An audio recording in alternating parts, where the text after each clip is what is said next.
Chers compatriotes, bien le bonjour chez vous ce matin. Je suis Georges Ngassa, un citoyen concerné vivant aux États-Unis, comme chacun de vous devait l'être.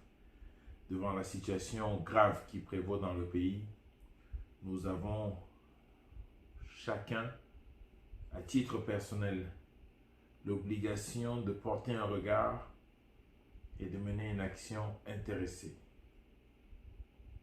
Parce que l'heure est grave. En effet, nous traversons une deuxième chance pour nous de trouver notre affranchissement. Je veux dire, notre liberté.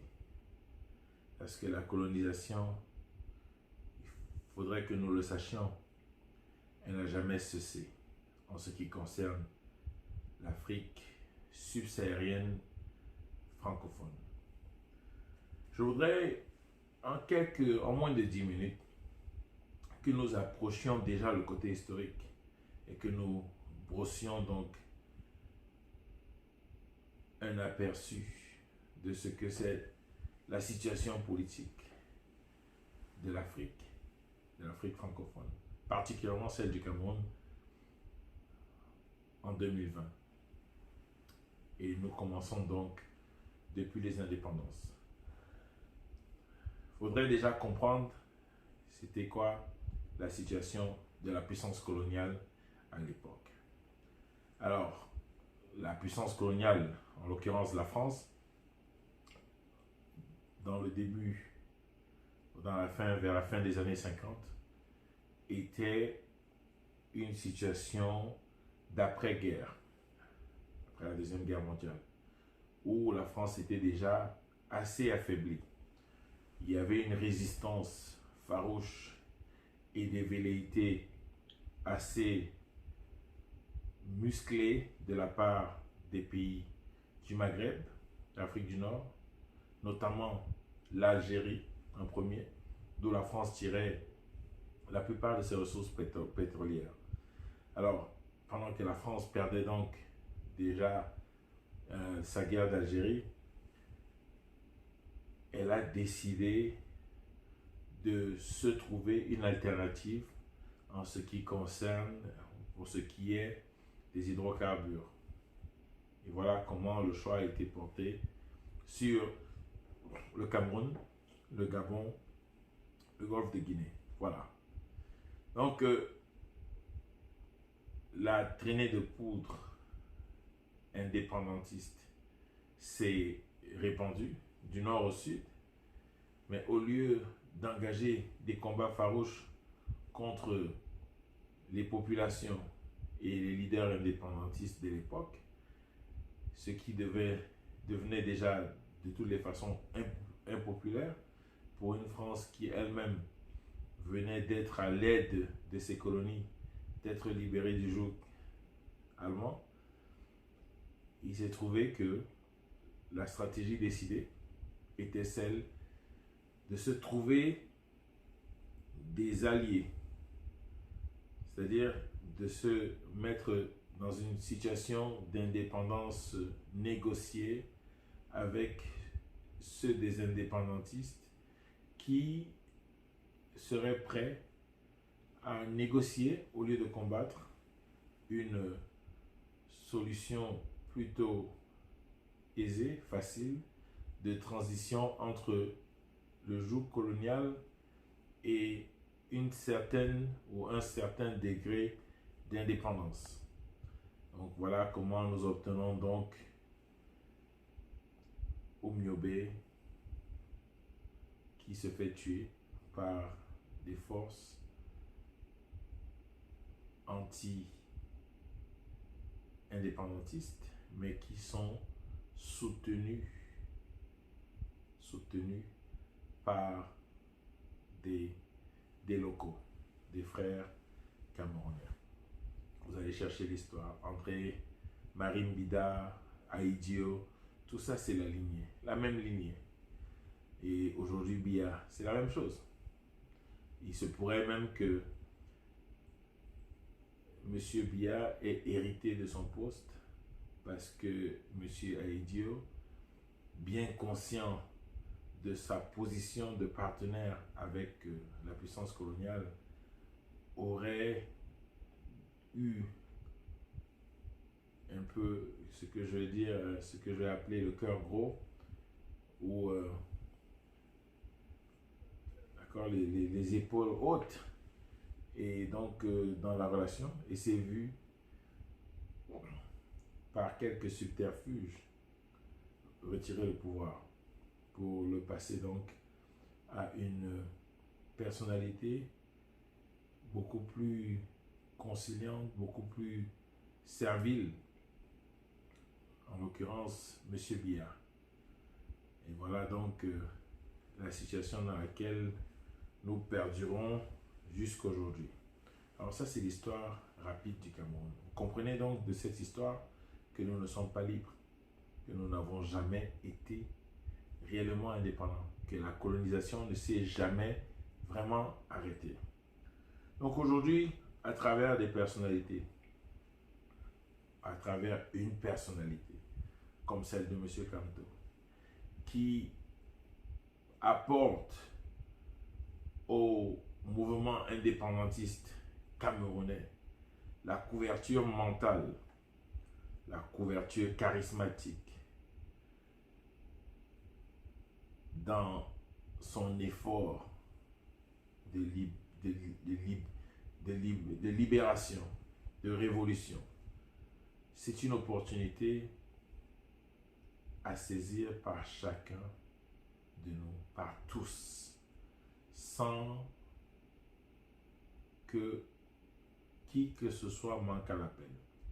C'est pour ça que je voudrais saluer donc son Excellence Maurice Kamto pour sa ténacité, pour sa vision, pour l'excellence de son caractère, dans le sens que il n'a pas cédé à la manipulation, la division ethnique, il n'a pas cédé au chantage, à la compromission, il n'a pas cédé.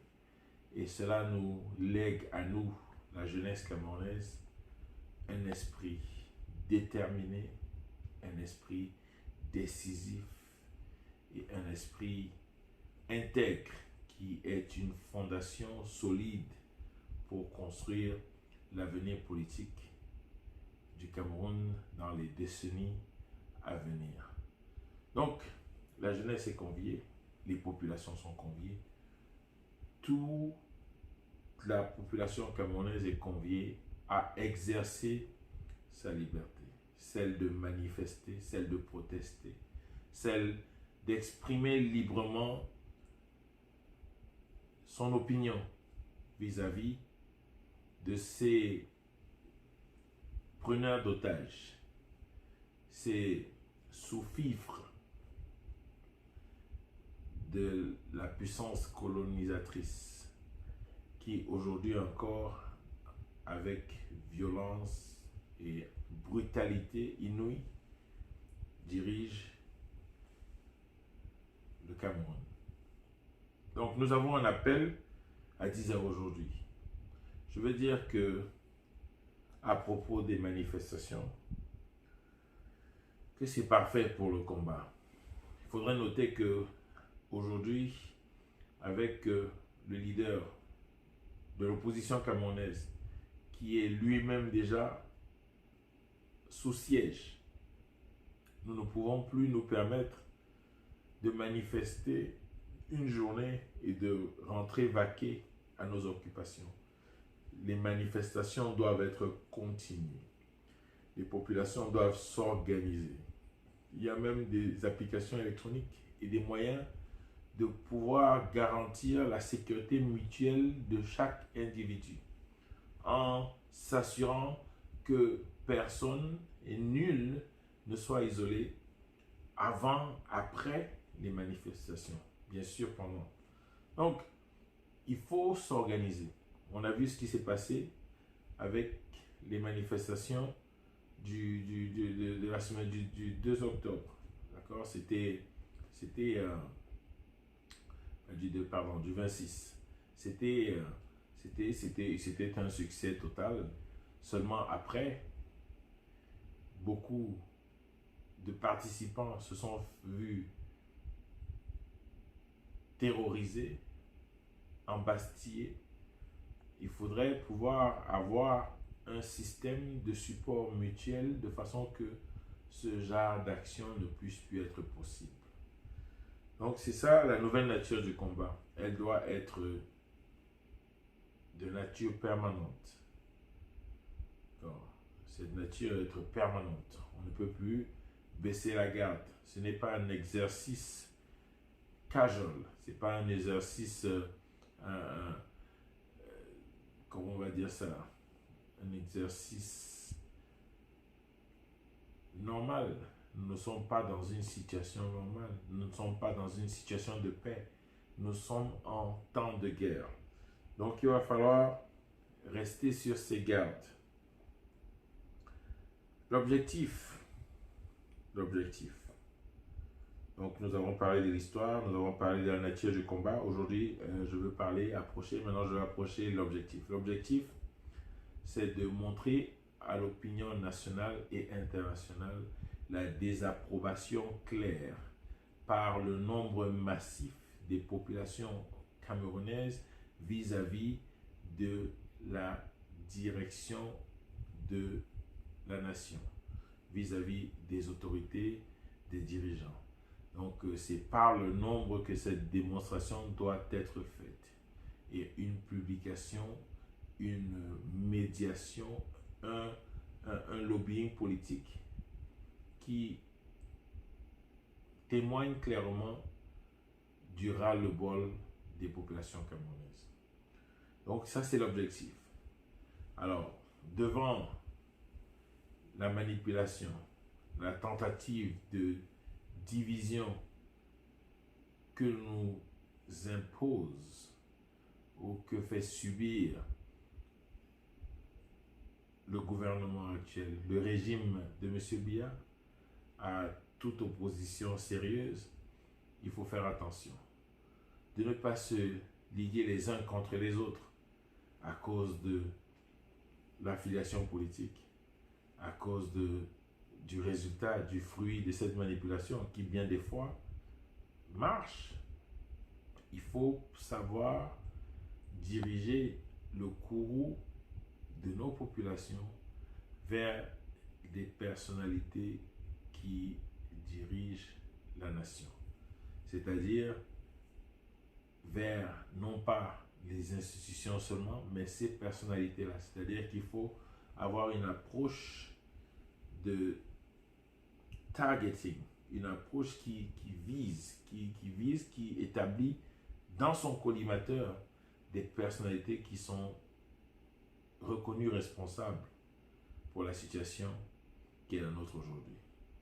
Parce que si on tombe dans un jeu de combat entre populations, entre personnes d'affiliation politique différentes, divergentes ou d'affiliation ethnique différente, on ne s'en sortira pas.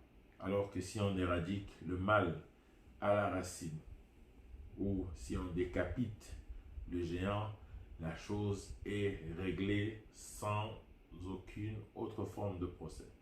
Donc voilà l'objectif. L'objectif, c'est de provoquer le changement à la tête de la nation, à la tête de la direction de toutes les institutions, organes exécutifs, législatifs, juridiques, de notre nation, sans entrer dans un combat entre les masses démocratiques ou démographiques. Parce que c'est ça le bouclier que se fait ce régime dictatorial. C'est d'opposer les populations les unes aux autres. Donc, il faut éviter ça et plutôt viser le régime. Alors moi, ce matin, j'ai une offre. C'est celle de mettre une récompense spéciale pour les manifestants, les protestataires zélés qui pourront démontrer, manifester pacifiquement devant les autorités du régime. Par exemple, M. Atanganji. M. Atanganji, qui est je vais dire, le chef leader, responsable de la misère du Nozo dont il est lui-même ressortissant. Alors, si nous pouvons manifester devant son bureau, devant son lieu de résidence, devant quelque endroit que ce soit où il se trouve, je propose un prix de 50 millions, 100 000 dollars, pour quelque groupe que ce soit, qui nous prend en photo une manifestation dans la présence de M. Atanganji. Manifestation pacifique, bien sûr. Manifestation pacifique. Mais voilà, il faut le trouver et il faut prendre une photo avec lui dans un groupe, une manifestation qui montre clairement la désapprobation de chaque individu, chaque citoyen camerounais, de la gestion et du comportement que le régime Biya affiche envers ses populations, nos populations, depuis aujourd'hui plus de 60 ans. C'est le même régime.